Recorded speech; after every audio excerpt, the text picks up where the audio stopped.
Our doctors currently perform 3 types of bariatric surgeries. These surgeries are all clinically proven safe and effective in long-term weight loss. Each surgery has its own unique benefits, risks, and outcomes, so let's take a look at each one. Gastric banding, or the lap band. The lap band is a restrictive device that acts like a belt. It goes around the upper portion of your stomach and allows you to eat less food and feel full. After surgery, a lot of times for patients, when they eat small meals, they feel full for the first time. They've never really felt that full sensation. So eating fewer calories, they're able to lose weight, and they were never able to do that before because they were chronically hungry. The band itself is attached to some tubing, and that is attached to a port. And the port goes underneath the skin, under the fat, on the muscles of the abdominal wall. And allows us to put a special needle in that to adjust the band to make it either tighter or looser so that the patients get the right amount of what we call the restriction. As you tighten it, you lose weight.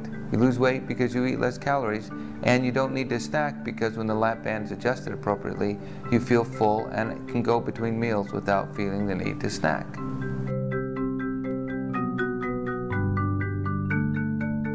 After the lap band, the weight loss is slow. It tends to be about 1 or 2 pounds per week. So we usually tell people it's going to take them about 2 or 3 years to get down to their goal weight. The average lap band patient by 3 years has lost 60 out of every 100 pounds that they're overweight.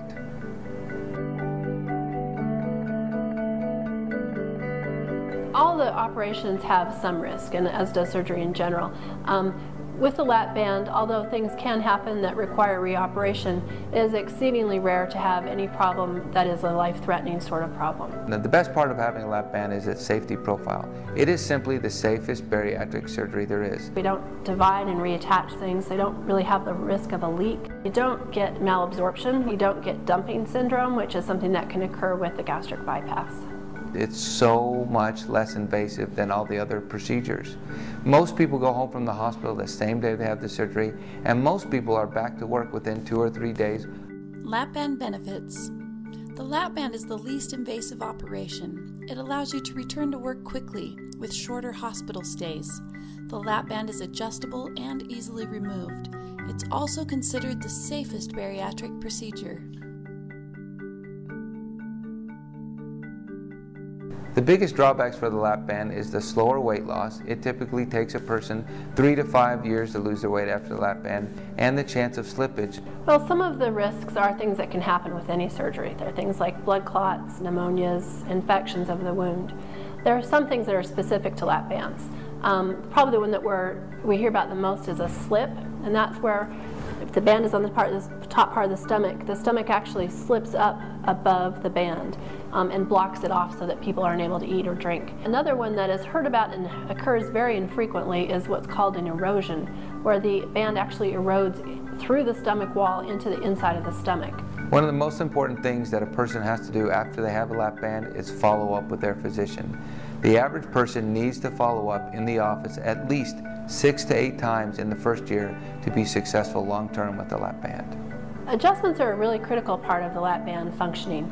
We talk about green, yellow, and red zones, and the goal is to be in the green zone where you're feeling satisfied with small portions and losing 1 or 2 pounds per week. People are way more scared of having it done than after they've had it. They said, "Is that it?"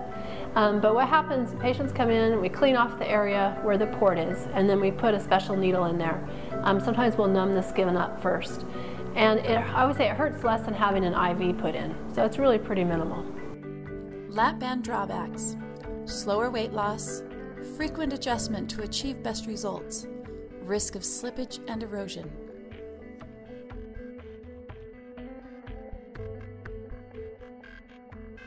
A 3-year study was performed involving 218 lap band patients with an average age of 44. The average starting BMI was 47.2. The average ending BMI was 31.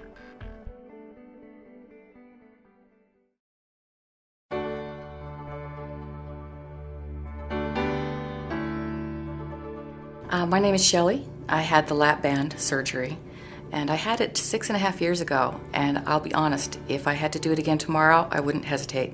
It's one of the best things I ever did. It didn't save my life, it gave me my life back. There's something that happens to a woman's psyche when you can't lose weight and you think you can. You almost want to give up. And that's where I started realizing I was losing an emotional battle with my weight. And it was miserable.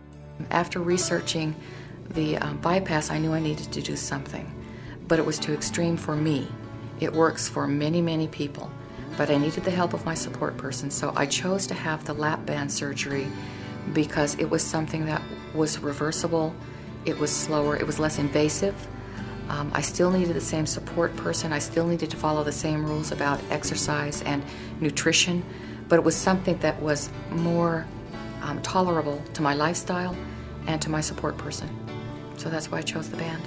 I've lost probably 85 pounds after the lap surgery, and I continue to tone up and look better all the time. And this is where I get teary about it because I know people's lives could be changed by having this surgery. It's not a cure-all, it's not a fix, and I'll fight anyone who says it's easy. It is not easy to lose weight. It's not easy to change your life, but it is so incredibly worth it. Sorry.